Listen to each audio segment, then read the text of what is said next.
Welcome to SciTech Culture with Steve Kern and Ben Warner, where we examine science, technology, and culture in the 21st century. Visit our website at scitechculture.com. Hello and welcome to SciTech Culture. My name is Ben Warner and I'm joined once again by my good friend and colleague Steve Kern. How are we today, Steve? It's an interesting. I'm good. It's an interesting day. I'm looking out the window and seeing some smoke haze coming in, and we'll touch on that shortly. It's an unfortunate fact of life at the moment. Any rain at your end, or? Well, they're saying there's going to be thunderstorms this afternoon, but as we were saying just before we got on, there was rain the last time, and unless there's accompanying wind, it can actually make it feel denser and worse. But we'll have to see how it all goes. Definitely. Yeah. So just before we get into our main topic, which is the bushfire situation in Australia and the knock-on effects and implications, just wanted to touch on quickly that I've actually just installed the new version of Microsoft Edge, both on the Mac and Windows platforms that I'm using, just to, I don't know, as you do, something to test out and muck around with. I actually quite like it a lot, but essentially it behaves exactly like Chrome, because that's exactly what it is. It's just Chrome with Microsoft tweaking, and maybe they'll develop it as it goes along and include more Microsoft integration. So I'd expect, although I haven't tested this, it might be there already. Better OneDrive integration and maybe better integration with the Office apps and stuff like that. But it's interesting. I recommend people try it. I mean, I don't know if anyone would actually use it over Chrome or anything like that, but I find it interesting that Microsoft's going down this route of just capitulating, if you want to call it that, because they tried to do Edge their own way the first time, and then nobody used it. We've got a long history of this all the way back to MSN, and effectively now they've just said, well, no one's using it, so I guess we're going to have to build it the way people will use these things, which effectively Chrome is. I think that's still the most, that's got the biggest market share, I would think. I haven't checked the numbers or anything. It has, and I think you hit the nail on the head. As someone who sometimes through third-party cloud-based apps, I use Microsoft Office online, and I think that's what you'll find is that probably the Office suite will integrate a lot better with the Chrome-based browser than a specific Microsoft browser, because, of course, not everyone uses Microsoft.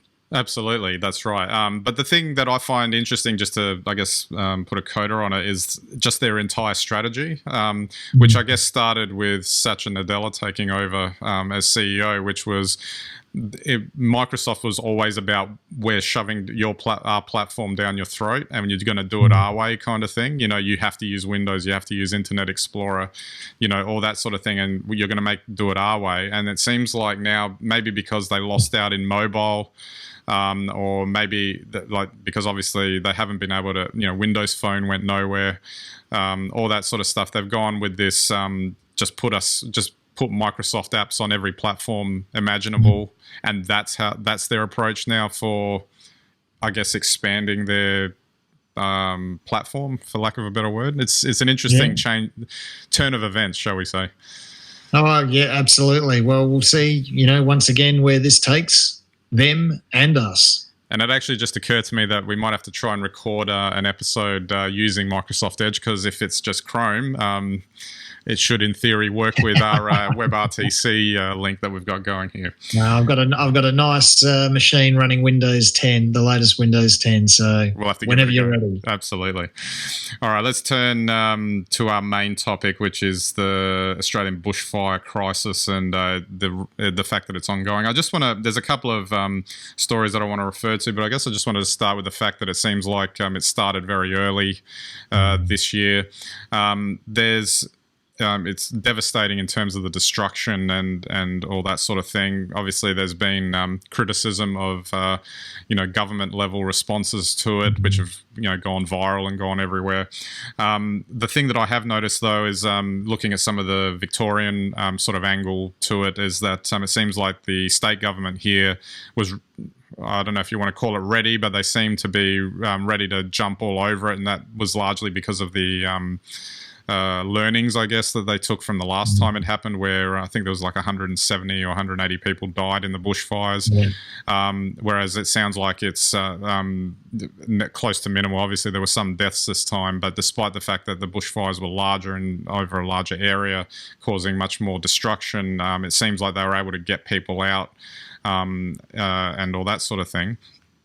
I don't know how you would, like, it's hard to respond to this type of thing, particularly in an environment where it's harder and harder to deny, that there are changes, I guess, happening to the climate, that these things are becoming more intense, and it's an example of a more intense scenario occurring. And I guess there's that also element of people arguing back and forth that, it's not climate change, it's just an extreme event and all that sort of thing. And it's interesting how the culture and the people respond to these things when something real happens like this. Well, I guess, it comes down to a lot about our society now, which is just litigious. It's all about liability and who pays. So I think, there's that aspect. On the climate change side of things, well, for anyone who says that this isn't evidence of climate change, probably in essence they're correct. But if we see more and more instances like this of extreme fire danger days over the next few years, then that is evidence. So why wait, to see 5 years of, catastrophic bushfires to take action? I do think that, if you want to take even the climate change out of it, this whole scenario is about humans and the environment. So, we may or may not be causing climate change depending on whether you deny or accept. And but more broadly, we live in these areas now in numbers that we have never lived before. We've urbanised these areas.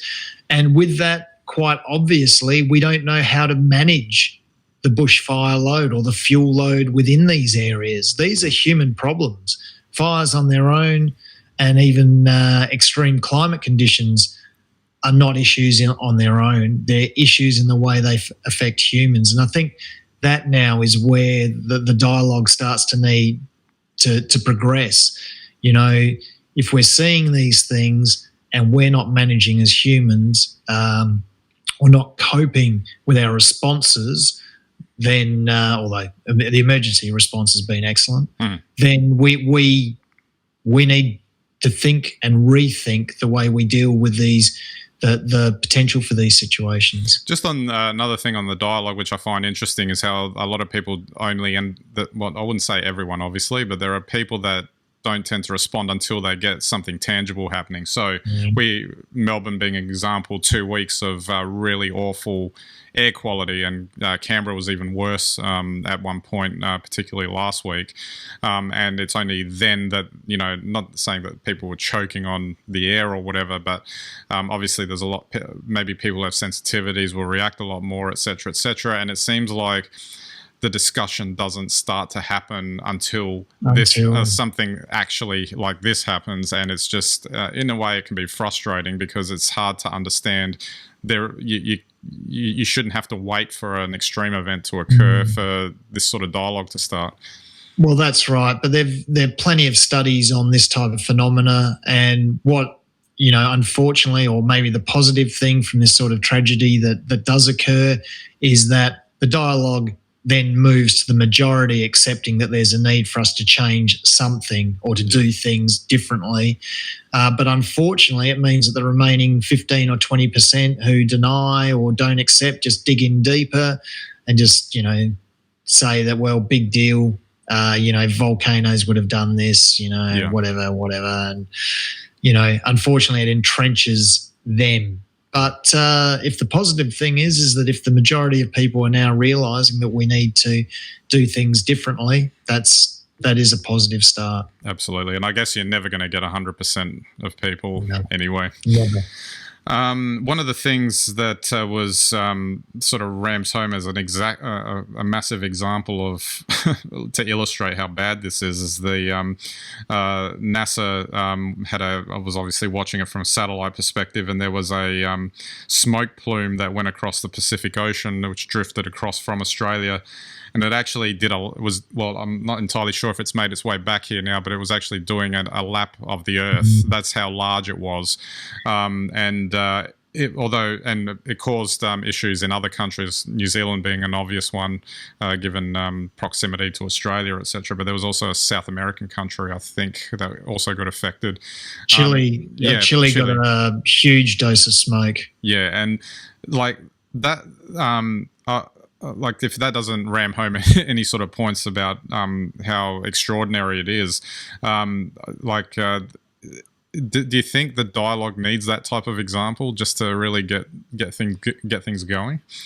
Oh, I don't know. I don't know if it helps or doesn't help. It probably helps with a better global understanding of these situations. I mean, we have had a lot of fire over a long period of time here in Australia over the last 4-6 weeks now. So that's something.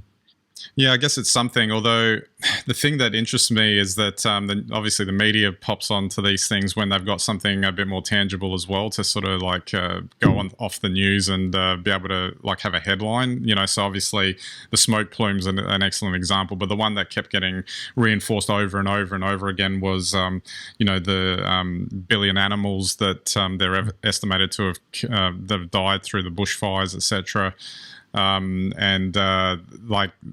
That's the sort of thing that it's like it changes public sentiment or something like that because it's more emotional. It is. Billion animals is a huge number. I don't quite know how they calculate that, but at least it underlines the fact that there has been a tragedy out there in terms of wildlife and well, not just wildlife, livestock as well. It's dreadful. What's happened, and I think it's distressing, but also whether it's just the wildlife populations, which are already under pressure from human activity, through to livestock. I mean, a lot of the breeding flocks and herds that they have taken maybe 30 or 40 years to breed. Yeah. So the potential loss, both in terms of wildlife but also in terms of agricultural production, is devastating. Yeah. Although billion, they'd be counting lizards and ants to get to that number, surely. Yeah, well, not that I'm saying that it's not a tragedy, because obviously the images of koalas escaping fires and that you can't not react to that. I guess I'm looking at it more from the cynical point of view that it's usually that sort of thing that gets people focused on it rather than an obscure discussion or seemingly obscure discussion around the theoretical potential of this sort of stuff happening. Yeah, well, that's it. 5 of the top 10 Hollywood movies all to do with animals. There's nothing more emotive, I think, for humans, given our love of cats online and other animal sort of things. We feel empathy for them much better than we do for other humans. So a tragedy like this is something, it's another wake-up call as well. Yeah, absolutely. There was one more story I wanted to touch on, which was actually from a few years ago about it wasn't smoke, but it was a heat wave that killed 1 million US seabirds, or so they're saying. And it's just to highlight another example of something else that's kind of extreme, because they couldn't work out how so many tens of thousands of these birds all died at once in one location, and they were able to sort of pinpoint that it was this sort of what they called the Blob, a heat wave that killed them all. Again, it's we keep circling the same discussion around. It's all examples, and I guess maybe just to finish up on, just to highlight how people can try to interpret these things either they're just individual cases where these things have happened as opposed to a trend. That's right, and that's once again, this is where people who try to deny this sort of thing are probably slightly correct. As an individual instance, no. they're not in themselves a sign of climate change. However, when you have 4 or 5 or 6 of these things going on in really short time frames, that is evidence that there is a trend that is occurring that is of great concern. And, the typical denier just cherry picks individual incidents, finds a reason for them that's individual, whether they blame the lack of back burning and that's the real reason it happened. It's got nothing to do with the 44-degree day. It's that. But when you actually look back historically and you start to see increasing instances of these, and there are a whole lot of really different instances like this that are pointing to a climate change. And once again, climate change is not about temperature. It's about these really peculiar events that are leading to great stresses on living organisms on the planet. Yeah. All right, Steve, we might wrap it up there. I usually go out on a Sunday afternoon. I'm not sure if I will, given wear your mask. Yeah, that's right. I might have to wear a mask when I go outside this afternoon. To wear your mask. But it's we'll check in on it and see how it's all going as the season progresses, I guess. Yes, well, I guess that's the best we can hope for now. A little bit of cooler weather, a little bit more wind maybe to break up some of that smoke, and hopefully a whole lot of rain. Yeah, absolutely. All right, so don't forget our website, scitechculture.com. You can get all of our links and content there. You can subscribe to our YouTube, Vimeo, RSS feeds, listen to us on your phones, devices, or watch us anywhere you've got a screen. And we greatly appreciate your visits to the website and listening in on this show.